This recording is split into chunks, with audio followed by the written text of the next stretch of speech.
Terima kasih Mas Irwan dan para Bapak Ibu sekalian, dan juga saya hormati dan saya banggakan Ibu Lestari Murdijat.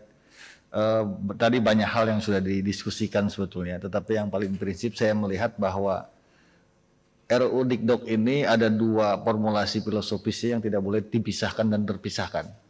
Yang pertama harus meletakkan pondasi dasar ini kepada sistem penyelenggaraan pendidikan nasional.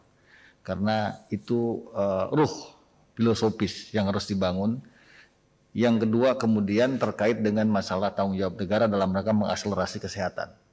Kalau dua substansi ini kemudian terpisah secara parsial, maka sesungguhnya itu akan lepas konteks dengan tujuan bernegara terkait dengan masalah eksistensi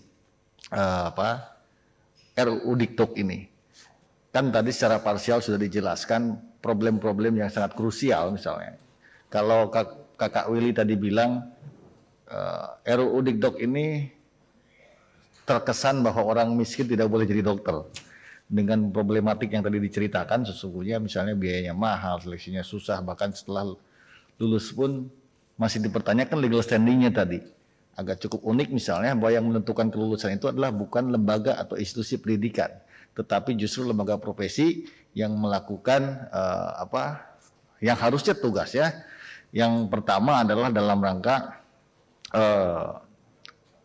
melakukan pengawasan terhadap keilmuan dan juga penggunaan keilmuan lah begitu ya, atau dalam bahasa sederhananya dalam konteks untuk capacity building. Nah biasanya memang melakukan melalui tes profesi. Nah ini yang agak unik saya kira dan menarik itu karena di beberapa sistem kalau kita melihat baik misalnya di notaris ataupun di advokat, kan sesungguhnya yang menjadi dasar untuk tes profesi itu adalah legal standingnya kelulusan studi.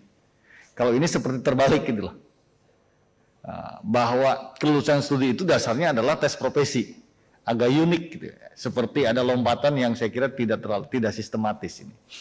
Nah, berangkat dari situ sesungguhnya, maka tadi juga sudah disampaikan memang peran negara karena dia punya kewajiban dua hal dalam konteks penyelenggaraan sistem pendidikan nasional, apalagi saya kira ini cukup jelas dijadikan sebagai pondasi dasar bagi bangsa ini ketika bangsa ini berdiri, dan itu juga tujuan yang kedua yang disebutkan dalam konstitusi, mencerdaskan kehidupan bangsa. Tetapi ini dia tidak boleh dibaca parsial, karena sesungguhnya mencerdaskan kehidupan bangsa itu dia harus dibaca secara sistematis dalam konteks memberikan pelindungan terhadap rakyat. Maka konstruksi berpikir konstitusinya, Dikdok ini tidak boleh lepas dari hak dan tanggung jawab kewajiban negara dalam rangka menciptakan kesehatan masyarakat.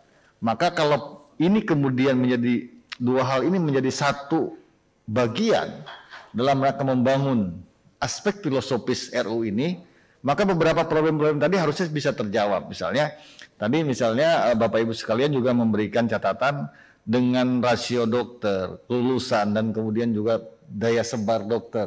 Apalagi di daerah tertinggal, ini kan harusnya negara mengambil peran menggunakan affirmative action dalam rangka pendistribusian misalnya. Kalau enggak, ini yang terjadi adalah saya agak ragu misalnya, mohon maaf dengan tidak mengenai hormat terhadap nilai kemanusiaan, saya agak ragu kalau saya orang daerah, kemudian saya harus kembali lagi ke daerah, tetapi saya studinya di Jakarta, apakah itu bisa dimungkinkan balik?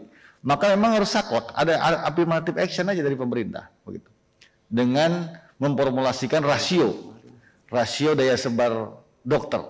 Yang itu bukan hanya pendekatannya profesionalisme dokter, tetapi dalam rangka menerjemahkan tanggung jawab negara yang melalui instrumennya dokter dalam rangka menjamin garansi kesehatan terhadap rakyat Indonesia. Itu yang saya kira juga menjadi perhatian yang paling utama.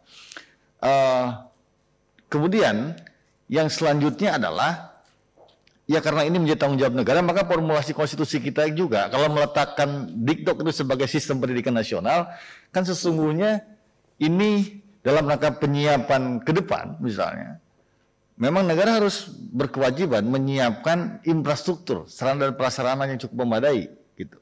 Kenapa? Kalau kita melihat konfigurasi sistem pendidikan nasional yang kemudian itu anggarannya juga diatur dalam konstitusi, ini sesungguhnya negara memprioritaskan itu.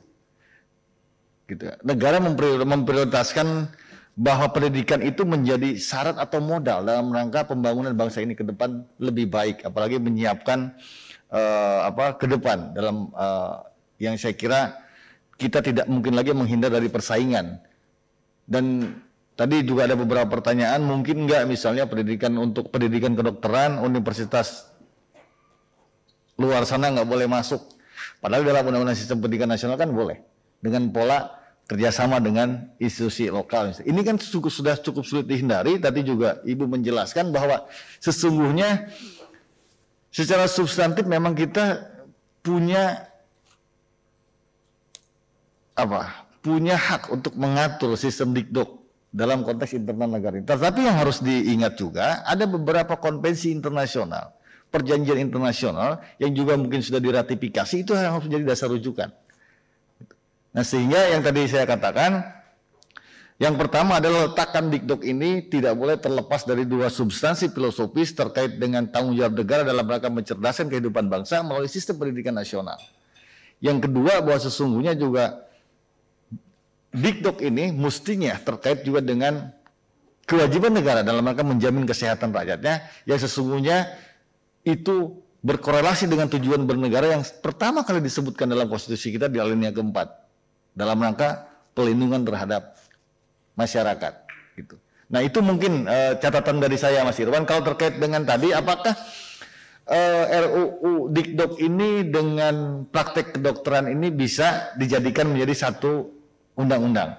Saya kira ini merupakan open legal policy-nya lembaga perumus undang-undang yang dibicarakan dengan antara DPR dengan Presiden. Tetapi dimungkinkan atau tidak, saya kira bisa dimungkinkan. Bahkan bisa saja diletakkan kepada Undang-Undang Sistem Pendidikan Nasional.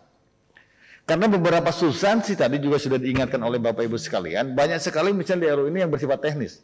Kenapa ini sesungguhnya tidak didelegasikan saja kepada peraturan pemerintah atau peraturan presiden, atau bahkan secara teknis bisa ke peraturan departemen atau peraturan kementerian. Tetapi substansi muaranya diatur dalam Undang-Undang Sisdiknas. Ya gitu.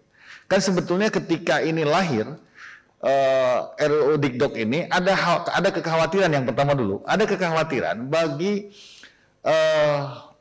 teman-teman di institusi pendidikan, atau jangan-jangan besok akan lahir juga undang-undang pendidikan ekonomi, akan lahir juga undang-undang pendidikan hukum, akan lahir. Nah, itu kemudian waktu saat undang-undang Dikdok ini ada kekhawatiran itu. Apakah misalnya politik legislasi ini meletakkan semua permasalahan itu kemudian dimasukkan menjadi undang-undang?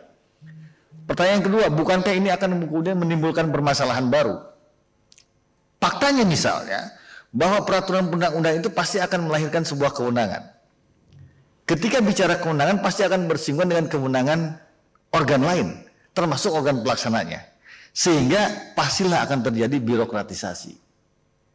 Maka skema besar sebetulnya yang kemarin dilakukan oleh pemerintah kita, termasuk juga dengan Balik, yang tadi Mas Irwan mengatakan tentang omnibus misalnya, salah satunya adalah sebetulnya untuk memangkas birokratisasi itu. Dan kita yakin bahwa birokratisasi ini maksud saya, itu pasti akan menstimulan atau menjadi sumber munculnya rente. Kalau tadi misalnya dipercontohkan tentang masalah license profesi, wah ini license profesinya agak susah lulus dan sebagainya, kita harus bayar dan sebagainya, itu salah satu saja, salah satu contoh kecil misalnya. Maka kebijakan pemerintah ini memang bagaimana sebetulnya melakukan upaya-upaya simplikasi, itu salah satunya adalah bagaimana supaya mengurangi birokratisasi yang cukup panjang dan sebagainya. Ini yang akan menimbulkan dalam tanda petik tadi saya katakan rente. Nah, dengan demikian kalau menurut saya, apakah RUU Dikdok dengan RUU praktek kedokteran bisa disatukan? Sesungguhnya bisa saja. Hanya memang perlu agak hati-hati karena memang harus lebih teliti dalam rangka melakukan harmonisasi dan sinkronisasinya. Karena tadi yang saya katakan undang-undang Dikdok itu letaknya juga tidak hanya pada pendidikan, tapi juga termasuk pada kesehatan dan termasuk kepada pemerintahan. Kalau tadi misalnya salah satu contohnya bagaimana menciptakan affirmative action oleh pemerintah dalam rangka mulai proses rekrutmen pendidikan atau pendaftaran untuk masuk ke Fakultas Kedokteran sampai lulus, sampai kemudian diletakkan atau digunakan oleh masyarakat, maka itu juga menjadi penting, karena kalau tanpa ada affirmative action akan sulit untuk dijalankan, kan begitu. Dengan pemerintahan sekalian, contohnya misalnya, apakah pemerintahan daerah juga menyiapkan itu? Kan pemerintahan daerah juga harus menyiapkan itu. Termasuk juga misalnya daya serap pemerintahan daerah terhadap dokter-dokter yang akan diletakkan sebagai instrumen dari pemerintahan daerah. Kan ini saya kira juga harus dipahami secara komprehensif, nggak bisa parsial. Ketika meletakkan RUU Dikdok itu terkait juga dengan praktek kedokteran. Itu mungkin Mas Irwan dari saya.